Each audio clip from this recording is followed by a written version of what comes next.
آئیے اب سلطان صلاح الدین ایوبی کی کہانی بھی سنتے ہیں۔ اسلام کا مجاہد اعظم، یہ حلال اور صلیب کی جنگوں کا ہیرو، اور جس پہ امت اسلامیہ کو آج بھی ناز ہے۔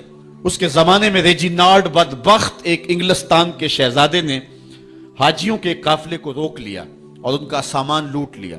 انہوں نے کہا ہم حج پہ جا رہے ہیں، تو نے ہمارا سامان لوٹ لیا، ہمیں جانے دے۔ تو اس نے دریدہ دہنی کرتے ہوئے کہا بلاؤ اپنے نبی محمد کو جو تمہاری جان چھڑائے۔ بس سلطان صلاح الدین ایوبی تک یہ بات پہنچی تو میں نے تاریخ میں پڑھا کہ وہ دانت پیستا تھا، اس کی آنکھوں میں خون اتر آیا اور اس میں کھڑے کھڑے قسم کھائی کہ جب تک اس ظالم کو کیفر کردار تک نہیں پہنچاؤں گا چین کی نیند نہیں سوؤں گا۔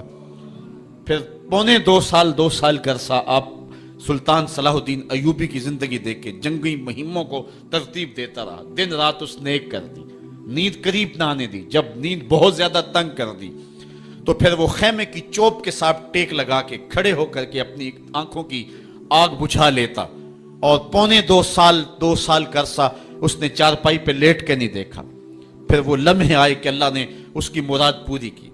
انگلستان کے شہزادے لائن میں کھڑے تھے، اس نے شاہ گاما کو اپنی کرسی دی اور ساتھ کہا ہم جس کو کرسی دیتے اسے امان دیتے ہیں۔ پھر اس نے اس کے جو نائٹس تھے ان کو آب خورے دیے، ان میں پانی دیا، کہا جس کو ہم پانی دیتے ہیں اس کو امان دیتے ہیں۔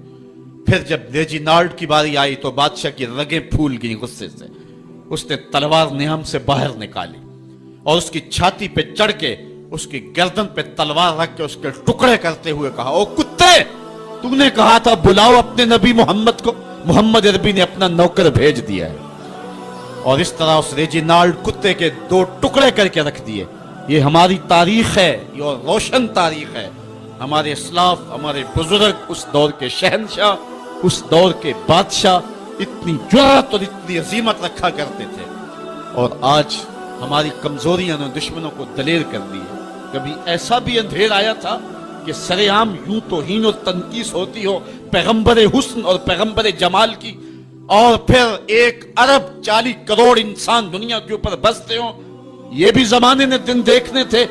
تو امت مسلمہ کی موت واقعہ ہو جائے اگر حضور علیہ السلام کی توہین باقی رہتی ہے، اس لیے امت کو پوری قوت کے ساتھ کھڑا ہونا ہے اور اپنے نبی علیہ السلام